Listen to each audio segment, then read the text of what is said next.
দর্শক সবাইকে স্বাগত জানাচ্ছি। চারিপাশে মেঘলা আকাশ এবং টিপটাপ বৃষ্টি পড়ছে। এটাকে গুড়া বৃষ্টি কিংবা ছিটা বৃষ্টি বলতে পারি আমরা। এক এক অঞ্চলে এক একভাবে এই বৃষ্টির নাম দিয়ে থাকে। দর্শক, আমরা ঘুরতে এসেছি বছিলার ঠিক ব্রিজের নিচটায়। চমৎকার বছিলা ব্রিজটা নির্মিত হয়েছে মূলত বুড়িগঙ্গা নদীর উপরে এবং এটা বুড়িগঙ্গার তৃতীয় সেতু নামেই পরিচিত। দেখুন কি চমৎকার চারিপাশটা। প্রাকৃতিক সৌন্দর্য উপভোগ করতে কারি ভালো না লাগে বলেন তো? যে কোনো পৃথিবীর যত কঠিন হৃদয়ের অধিকারী হোক না কেন, আপনি তাকে প্রাকৃতিক সৌন্দর্য উপভোগ করার জন্য নিয়ে আসেন, তাহলে দেখবেন যে তার মধ্যে একটি নমনীয়তা কাজ করছে।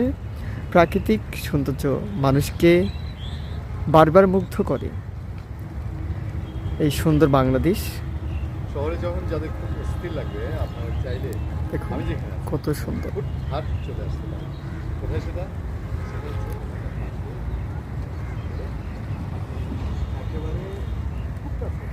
যে কোনো অস্থিরতা, অনেকে বাসার মধ্যে থাকতে থাকতে মনে হচ্ছে বোরিং জীবনযাপন করছেন, অস্থিরতায় ভুগছেন, তারাই কিন্তু চলে আসতে পারেন এই স্থানে, ভ্রমণ করে যেতে পারেন, উপভোগ করতে পারেন এই সুন্দর নদী বুড়িগঙ্গা নদী। বুড়িগঙ্গা নদী সদরঘাটে দেখতে যেরকম, আসলেই কিন্তু সেরকম নয়। এর পানি স্বচ্ছ পানি। আপনাকে আসতে হবে বুড়িগঙ্গা যে তৃতীয় সেতু রয়েছে সেই সেতুর নিচে, তাহলে উপভোগ করতে পারবেন এই স্বচ্ছ পানির সৌন্দর্য। ধারণাই পরিবর্তন হয়ে যাবে আপনার। ভালো থাকবেন, সুস্থ থাকবেন। সুন্দরের জগৎ থেকে সবাইকে স্বাগত জানাচ্ছি আরও একবার।